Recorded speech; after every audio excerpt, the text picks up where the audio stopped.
Hello everyone and welcome to Traditional Tuesday episode 42. I am Brian Kaiser Tillman and I am the one who is doing the drawings that you're looking at. So today what we're doing is more G.I. Joe. So over the past couple Traditional Tuesdays I've been doing a lot of G.I. Joes, and the last one I did was of Snake Eyes, and I didn't do a commentary there because I didn't want any of my biases to come out about what he is and how he had changed and stuff like that. That's for another show. But I do love the fact that there are ninjas in G.I. Joe, and I really do believe that's the reason why I took to G.I. Joe so much. One, because my father was in the military and he reminded me of G.I. Joe, and two, there were ninjas and they actively and openly accepted the fact that these ninjas were in this elite team and then the elite terrorist team, and so that was really cool to me. I love ninjas, so I figured I would just stick with G.I. Joe because ninjas are awesome. And over time, a lot of people have had that argument, who's better, Snake Eyes or Storm Shadow? And I've always been a Storm Shadow fan. He has been really cool to me. His story was awesome, you know, the betrayal and then the journey of trying to show that it wasn't his fault, and then, you know, being angry that everyone blamed him for stuff, and then, you know, his redemption with Snake Eyes, which is his blood brother, and then being brainwashed into hating him again, you know, so he went through an entire roller coaster of emotions and being on the good guy's side and the bad guy's side.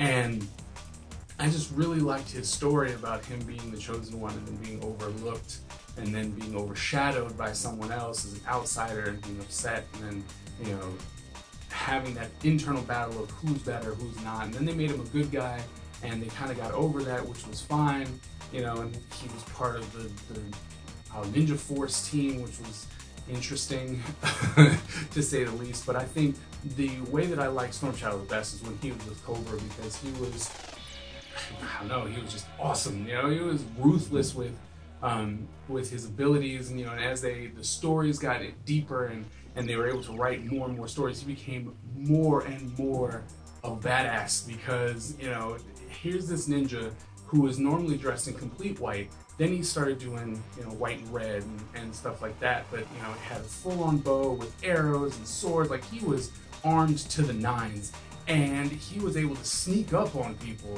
You know, he was just like, yep, you can't see me. Even though I stick out like a sore thumb in these urban environments or these rural environments or out in the forest, no matter where it is, I'm there. I'm hidden and you won't see me unless I want you to. And there are comics that I read where he was able to react faster than people pulling the trigger, and, you know, he was almost supernatural. I mean, they were actually going off of a lot of the myths and stuff about actual ninjas and the stories that were being told, and I think they gave that all to him, you know, and he was the embodiment for this show about what the history and the mythos of ninjas was in feudal Japan.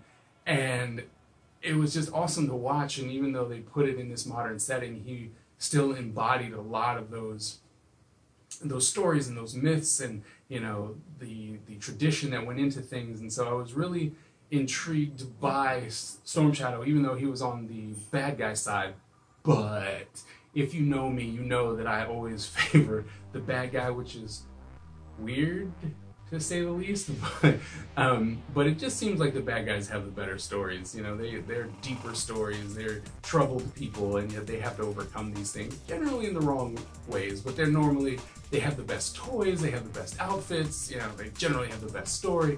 So I'm always stuck with the bad guy. So I guess it's not that uncommon that I would actually like Storm Shadow over Snake Eyes.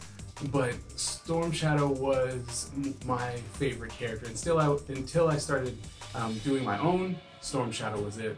So there you go, that's it. I hope you enjoyed this video. If you did, give it a thumbs up, and if you haven't yet, subscribe. And I will see you at the next video.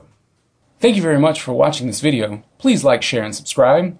And if you'd like to check out some of my other videos, click on the link on your right. Or, if you're interested in a more behind-the-scenes and personal look at what I do on a day-to-day basis, please click on the link that leads you to the vlog. Thank you very much, and we'll see you at the next video.